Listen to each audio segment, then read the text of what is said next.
Vamos a ver si Martín Lutero fue el que trajo el Evangelio. Apocalipsis capítulo 14, versículo 6. Escuche lo que dice Apocalipsis 14, 6.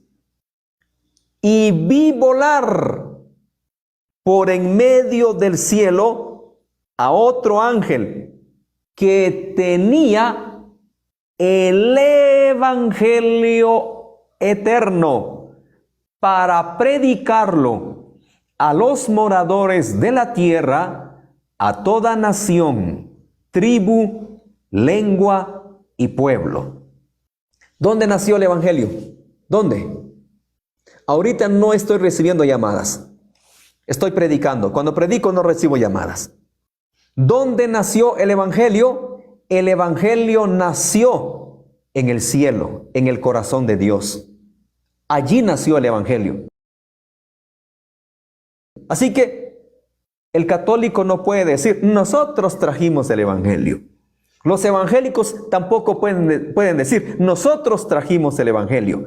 El que trajo el Evangelio fue Dios. ¿Y quién lo vino a fundar en la tierra? Cristo. Cristo vino a fundar el Evangelio aquí en la tierra. ¿Cómo soy salvo? ¿Cómo alcanzo la salvación? Creyendo en el Evangelio. Ahora bien, ¿qué es Evangelio? Ahora bien, sentemos la idea, ¿qué es Evangelio? Eso es lo que necesitamos saber y explicar.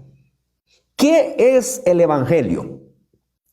Esa palabra Evangelio significa buenas nuevas, pero también Evangelio es una doctrina. Predicador, explíqueme qué significa esa palabra doctrina. La palabra doctrina significa enseñanza. Enseñanza. Entonces, hay una sola doctrina, o sea, hay una sola enseñanza. ¿Y cómo se llama esa doctrina? Evangelio. Evangelio.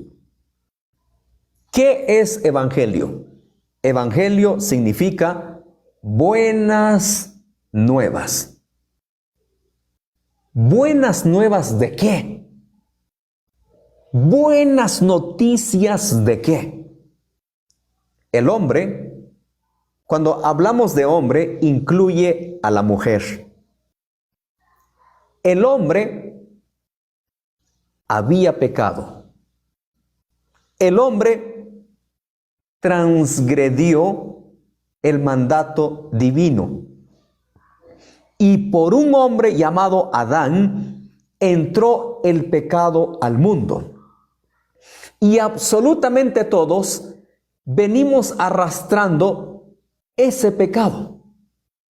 Un día alguien me dijo, Diego, no es justo que yo pague por los pecados de Adán. ¿Acaso fui yo el quien desobedeció? ¿Acaso fui yo el que se rebeló contra Dios? Fue Adán, no yo. Le dije, tienes razón. Dios no te va a culpar a ti por la desobediencia de Adán. Dios te va a culpar a ti por tus propios pecados. Le pregunté y le dije, sinceramente le dije, ¿tú pecas o no pecas? Y me dice, claro que peco. Soy el más grande pecador que existe. ¿Te das cuenta? Le dije. ¿Pero por qué por naturaleza pecas? Le pregunté. ¿Por qué? No lo sé, me dijo.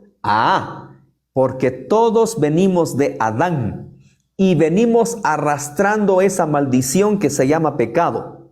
Nuestra carne es más inducido para el pecado. Parece que el pecado es más atractivo. Naturalmente, la carne quiere pecar, sí o no. Seamos sinceros.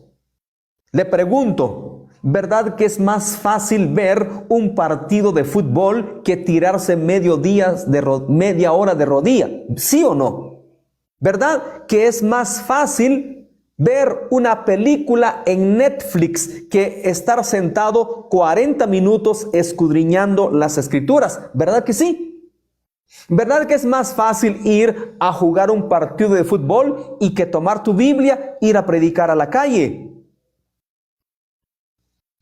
¿Te das cuenta? Seamos sinceros, en esta página yo hablo la verdad. Vamos a hablar la verdad. ¿Quiere que hablemos la verdad? En esta página le hablo verdad. Cuando usted entra a un autobús o a un supermercado y usted escucha una música del mundo que usted lo escuchó hace tiempo, sea honesto, y debo de ser honesto, ¿verdad que todavía como que quiere despertar algo en nosotros, sí o no? Yo un día me pregunté, entré a un autobús y tenían puesto la música de Los Temerarios.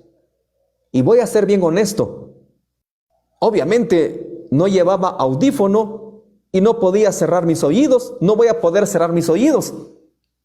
Y como que algo todavía quería mover. Algo todavía quería mover. Y ese día dije yo, ¿por qué? ¿Por qué todavía quiere despertar algo? La respuesta es muy sencilla. Porque esa música está hecho para la carne. Esa música está hecha pues precisamente para eso. ¿Por qué muchos cristianos no pueden dejar la música? Muchos evangélicos, te estoy hablando de evangélicos que no pueden dejar la música mundana. Vamos a ser sinceros, vamos a ser honestos. Cuando cantan esa música, esta gente dice, llega hasta el alma. Pero esa música, no sé, pero tiene algo esa música, pero llega hasta el alma. Y muchos no pueden dejar la música. La respuesta es muy sencilla, porque esa música está hecho para la carne. Por eso Cristo dijo, el espíritu está dispuesto, pero la carne es débil. Velen y oren para que no caigan en tentación. Hay una guerra entre el espíritu y la carne. El espíritu quiere orar. El espíritu quiere escuchar alabanzas. El espíritu quiere leer la palabra de Dios, pero la carne quiere las cosas del mundo. Entonces le terminé de explicar a esta persona y le dije, ¿te das cuenta? Que todos arrastramos ese estado pecaminoso. Gracias a Dios lo entendió y dijo, es cierto, ahora me queda claro por qué todos arrastramos el pecado de Adán. Evangelio. ¿Qué significa evangelio? Buenas nuevas. ¿Buenas nuevas de qué? Por cuanto todos pecaron, dice Romanos 3:23. Romanos 3:23. Por cuanto todos pecaron, están destituidos de la gloria de Dios. Tú y yo, no es que tal vez íbamos camino al infierno. No, íbamos, no tal vez.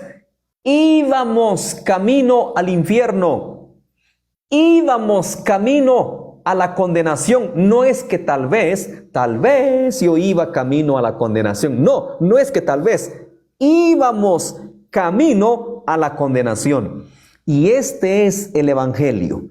Y esta es la buena noticia. Y esta es las buenas nuevas. Que Cristo en la cruz del Calvario entregó su vida por nuestros pecados. En la cruz del Calvario, cuando Él derramó su sangre preciosa, ahora todos podemos ser salvos si creemos en Él. Podemos alcanzar el perdón de nuestros pecados si nosotros aceptamos a Cristo. Ese es el mensaje del Evangelio. Ejemplo, te voy a poner un ejemplo. Y este ejemplo me ha ayudado mucho a transmitir este mensaje. Escúcheme bien. Vamos a colocar este ejemplo. Usted se siente mal, se siente débil, y usted sabe que está mal, y pasó una semana y no hay alivio. Pasó otra semana, no hay alivio, y usted dice, no, aquí algo anda mal. Necesito ir al médico. Usted va al médico y le hacen los exámenes que tienen que hacerle. Y el médico le dice, lo siento mucho, le tengo una mala noticia. Usted tiene cáncer. Y si usted no hace algo, se va a morir. Y el cáncer mata. Y no anda en juegos. Y no está bromeando. El cáncer mata. Pero le tengo una buena noticia, le dice el doctor. Le tengo una buena noticia. La ciencia inventó algo que se llama quimioterapia. Y primero Dios, con unas 10 quimioterapias, usted va a vencer el cáncer. Pregunta para usted, ¿va a tomar esa opción sí o no? ¿O va a morir? Lo mismo sucede en la vida espiritual. Hay un cáncer que mata. Y ese cáncer se llama pecado. Ese cáncer se llama pecado.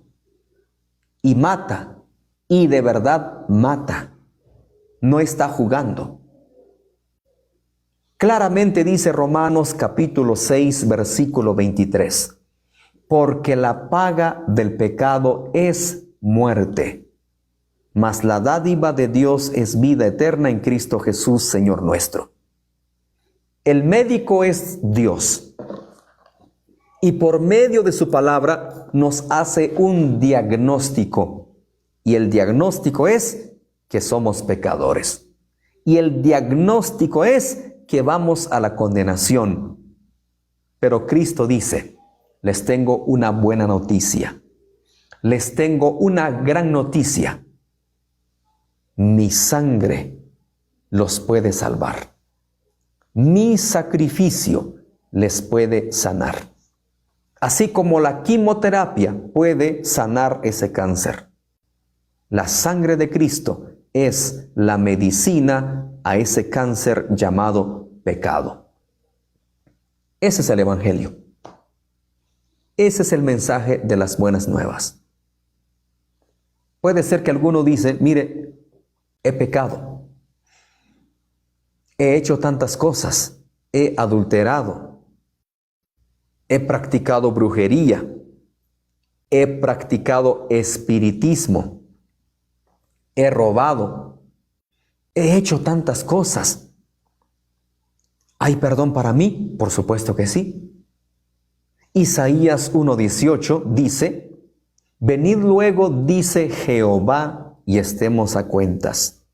Si vuestros pecados fueren como la grana, como la nieve, serán emblanquecidos. Si fueren rojos como el carmesí, vendrán a ser como blanca lana. ¿Qué más dijo Jesús? Ayúdeme, está en Mateo. Jesús dijo, yo no vine por los, a ver si tengo acá. Jesús dijo, yo no vine por los sanos, sino por los enfermos. Eso está en Mateo, no recuerdo el capítulo, lo voy a buscar a ver si lo